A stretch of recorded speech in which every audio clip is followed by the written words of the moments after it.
മുൻ big boss താരം Robin രാധാകൃഷ്ണനുമായി ബന്ധപ്പെട്ട സാമ്പത്തിക ആരോപണങ്ങളും മറ്റു വിവാദങ്ങളും സോഷ്യൽ മീഡിയയിൽ വലിയ രീതിയിൽ ചർച്ചയാവുകയാണ്.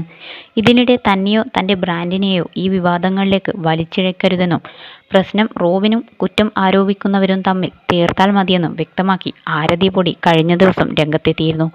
വിവാദങ്ങൾക്കിടെ ആരതി പങ്കുവച്ച പുതിയ പോസ്റ്റും ചർച്ചയാവുകയാണ്. ഭൂമി കുലുങ്ങുമ്പോഴും അടിപതറാതെ നിൽക്കാൻ അവൾ പഠിച്ചു. ഈശ്വരന്റെ കരങ്ങളിൽ അഭയം തേടി. ദേവീശക്തിയെ നെഞ്ചിലേറ്റുന്നവളാണ് യഥാർത്ഥ ശക്തിയായ സ്ത്രീ എന്നാണ് പുതിയ പോസ്റ്റിൽ ആരതി കുറിച്ചത്. മിടുമിടുക്കി, ഒന്നിലും ഇടപെടാതെ സ്വന്തം സന്തോഷം കണ്ടെത്തി ജീവിക്കുന്നു എന്നാണ് പോസ്റ്റിന് താഴെ ഒരാൾ കുറിച്ചിരിക്കുന്നത്. ജീവിതത്തിൽ പാഷന് പുറകെ പോയി തോറ്റുപോയവരും ഉണ്ട്, ജയിച്ചവരുമുണ്ട്.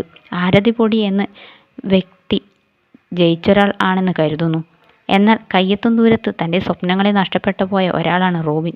എല്ലാം നേടിയ ഒരാളെ ചേർത്ത് നിർത്താൻ ആർക്കും സാധിക്കും. എന്നാൽ തോറ്റുപോയ മനുഷ്യനെ ചേർത്ത് നിർത്തുന്നതാണ് ഏറ്റവും കരുത്തിയായ സ്ത്രീ ചെയ്യുന്നത്.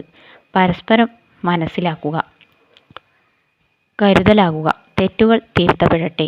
ഇന്നത്തെ ഇരുട്ടുമാറി നാളെ വെളിച്ചം വരിക തന്നെ ചെയ്യും എന്നാണ് മറ്റൊരാൾ കമൻറ്റ് ചെയ്തിരിക്കുന്നത്. ഈ പ്രശ്നങ്ങൾക്കിടയിൽ പെട്ടുപോകേണ്ടവളല്ല ആരതിയെന്നും കരുത്തിയായി ഇരിക്കാനും ആരതിയെ ഉപദേശിക്കുന്നവരുമുണ്ട്. ബിഗ് ബോസ് മലയാളം സീസൺ 4-ൽ മത്സരാർത്ഥിയായി എത്തിയതോടെയാണ് റോബിൻ രാധാകൃഷ്ണൻ പൊതുസമൂഹത്തിൻ്റെ ശ്രദ്ധയിലേക്ക് എത്തുന്നത്. റോബിനെ അഭിമുഖം ചെയ്യാൻ എത്തിയതായിരുന്നു ആരതി. ഇവിടെ നിന്നാണ് ഇരുവരുടെയും പരിചയത്തിന് തുടക്കം. ഏറെ നാളത്തെ പ്രണയത്തിന് പിന്നാലെയാണ് ഇരുവരും, ആരതിയും റോബിനും, വിവാഹിതരായത്.